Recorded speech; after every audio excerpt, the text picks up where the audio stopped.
That's all right. All right, so this is actually my first time doing stand-up comedy, so what the fuck? I'm doing something wrong. Like this? Is this good? No? Hi, sweetie. All right. Anyways. Yeah. So yeah, this is my first time doing stand-up comedy. I've been hanging out with a lot of stand-up comedians, and I wanted to give it a go. So let's do a round of applause for bravery. First one. Come on down. Come on, is that better? What the fuck? There we go. No? All right. So I spent the last 3 days, I figured that I was committed to this shit, so I spent the last 3 days actually trying to write something, and I decided to... Can we do this? Handle, not the mic. Is that it? Oh shit, dude. You're a fucking magician, bro. Alright, so this is my first time up here. I've never really done this before, but I've been hanging out with a couple people who gave it a try, so I decided to give it a try too. Once I committed to it, I figured I had 3 days to write something, so I decided to spend my time watching fucking comedies and shit. I ended up watching fucking Schindler's List, Titanic, and Life is Beautiful. I can't believe I didn't fucking shoot myself right there. That shit was depressing as fuck. I'm there at the end of Titanic going, "You said you'd hold his hand, bitch!" Letting him go, fucking DiCaprio. I'm like, B, just incept her brain, bro. Just incept her brain. Get her back later.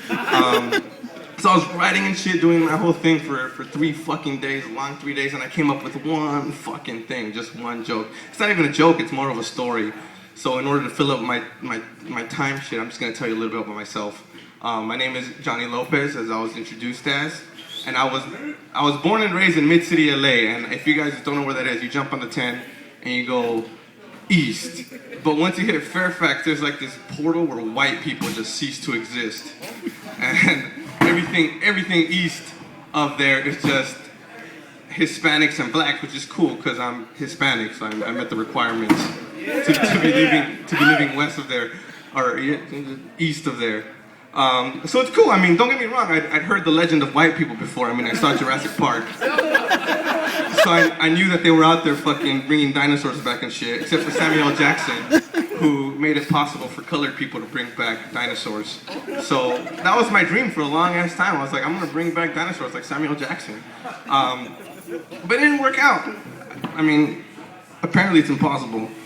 So, but I mean, I've still got the faith. I still got the faith.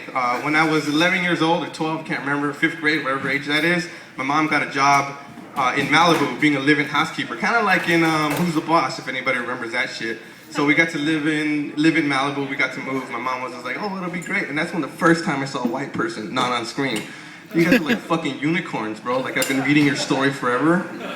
And you guys are fucking incredible. I mean, you guys should go to class. Fifth graders go to class just suited and booted. Just like, well, on a full-blown suit, 3-piece.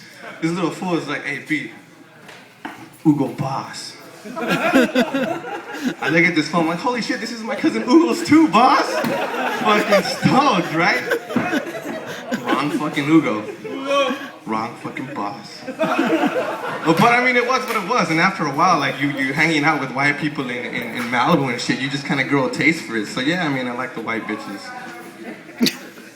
They're cool, I mean, but it's hard to impress them. The last guy took him out on his private yacht, and then they went to go see the premiere of fucking Twilight in Paris. And I'm like, fuck, bro, I got a couple quarters and some string. Maybe we can, fuck. It was tough. It was real tough. And eventually I changed it up. I went from wearing the long shirts that were down to my knees to something that fit a little better, the jackets that were a little cooler and all that kind of shit. So, I mean, I'm feeling much better. But it wasn't until I was hanging out the promenade, walking by a fucking Sephora where this, well, what I'm assuming was some gay cashier guy called me over. He's like, bro, come here. And he's like, bro, you smell like a adolescent kid who just got out of gym class and sprayed himself with Axe. I'm like, oh shit, I did just spray myself with Axe. I heard that's what the ladies love. There's, like, I saw the commercials. You know what I mean? And he's like, no, you smell like you smell like ferocity, like you're about to rape somebody. I was like, oh, that is not what I'm going for. But I did wear ferocity. You're right. Your sense of smell is awfully astute. And he's like, don't worry, I got the shit for you. He goes, I got 2 for you that I'm pretty sure you're gonna like. I got Hugo Boss Pure and Gucci Sport. Now, Gucci Sport makes you smell like you were just playing sports, all manly and shit. And then Hugo Boss makes you smell like you just walked out of an ocean in France. And I was like, fuck, well, I want to smell like a French Ocean. How much does that shit cost? He's like, okay, for the pure, it's 75 bucks. For the Gucci, 80. I'm like, fuck, that shit better come with a hooker. Holy shit. I can jump in the ocean and smell like the ocean for free. And I can run my little ass off around and smell like fucking post-sport sweat. Like, it shouldn't cost me a fucking $100. But he's like, that's how you're gonna get the bitches. That's how you're gonna get the bitches. So I was like, oh, let me get some bitches, bro. So I decided to jump in on that. And again, white ladies are really hard to land, so it's been tough. It's been real tough. And then I realized it's not about what you look like, what you smell like. It's all about the wingman. You gotta have the perfect wingman. Being a wingman is a really difficult, but a very honored position. And I'm fortunate enough to have a twin brother. Dan, if you can raise your hand and look around, he looks just like me. He's the guy in the crowd that looks just fucking like me. He's the fucking goose to my maverick, you know what I mean? The perfect wingman. I tried it out at first, and then I realized, oh shit, there's a couple moves that I can't do, a couple plays that I can't do because the fucker looks just like me. Take the classic pig in a blanket. Pig in a blanket is when a guy comes up to a lady, he's like, what's up, girl, how's it going? He's just ragging up on her, then you come and was like, hey, B, step up. And he's like, what the fuck? And you're like, what the fuck? And then he walks away, and you're like, don't worry, B, I got you, girl. I got you. It's really hard to pull off when the fucker looks just like you. You know what I mean? I'm like, hey, B, and she's like, what the fuck are you? And they're like, fuck it. Abort. Just walk out. But, I mean, it kind of spawned a couple creative opportunities when your wingman looks just like you. So I got this new one. You go up to the girl, you're like, what's up, girl, what's your name? She's like, Ashley. And you're like, cool. Text that real fast. Let me go get us some drinks. You walk away, then my brother walks in, he's like, hey, Ashley, I'm from the future. Ashley, I'm gonna ask you out, and you gotta say, if you say no, the weakness, the heartbreak, that's when the robots attack. They choose this moment. Love me. Make the sweetest of love to me. The entire human race depends on it. He walks away, runs away, and you come back, it's like, what's up, girl? And she's like, I'm ready for the human race, let's go. I was like, fuck it, let's go. You know what I mean? That leads me back to this moment. I've been just telling this story for a long time. I work with little kids right now, and then I tell the little kids, you want to pick up chicks? Find a twin and pretend you're from the future. And I got a couple other ones working, but one requires my brother being elected for president, me being his double, and a fake war in Libya. And it's a little complicated, but I feel like I can pull it off eventually.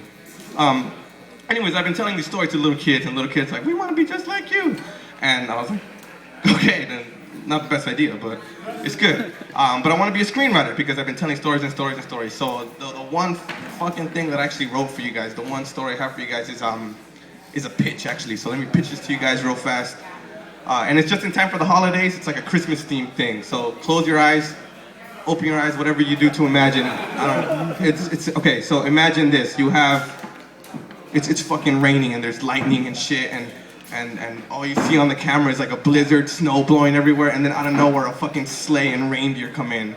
And fucking Santa Claus, who's voiced by Jared Butler, is like, reindeer, fly true, fly straight. And then fucking lightning strikes the rains burst into flames, and the fucking reindeer scatter, and the sleigh starts plummeting down. And then he just like, Blitzen, Vixen, come to my side! And then two fucking reindeer just slam into the sleigh and glide it into the ground. And then we cut to a beautiful snowy plains and little baby reindeer frolicking about and just like, wah, wah, wah. And this little reindeer comes out with a bright red nose. He's like, Ma, I'm different. I'm real different. And everyone's just like, he's like, oh, don't worry, sweetie. Everyone's got a purpose. And then fucking Santa Claus comes in just walking like a fucking champ followed by the 8 reindeer. And all the little reindeer's like, oh shit, that's the 8. That's Vixen. I heard he fights with polar bears. It's like, that's Blitzen. I've never seen him in person. And then all the little reindeer are just like, oh, like let me front my stuff, see if Santa Claus picks me. And he goes straight to the back, straight to the little red-nosed reindeer, and he goes, boy, guide my sleigh tonight. And the little reindeer, who's fucking voiced by Viggo Mortensen, is like, but I know not to fly. And he turns to Comet. He's like, Comet, stay with the boy, teach him to fly. And then fucking Comet, voiced by fucking Ed Harris, is like, come on, let's ride. Right? Fucking takes the boy. We get like a fucking action montage of them fucking fighting with polar bears and fucking running up shit. And then we cut to the end of a cliff, and Comet's like, boy, there's only 3 days to Christmas. I cannot hold your hoof. This is a crash course in flight. And he fucking just bucks Rudolph right off the cliff, right? And then Rudolph is like, what the fuck? and then he's like, but I can't fly. And then Comet's like, well, but you can believe, can't you? And then fucking Comet dives after him. And then we cut to the original 8 with Rudolph at the helm, his fucking nose bright as ever. And then he turns back, he goes, I don't believe. And then the other like, but we believe in you. And then boom, a bright red R. Nothing else. Fucking credits. I'm Jonny, thank you so much. You guys have been fucking incredible. Thank you, thank you.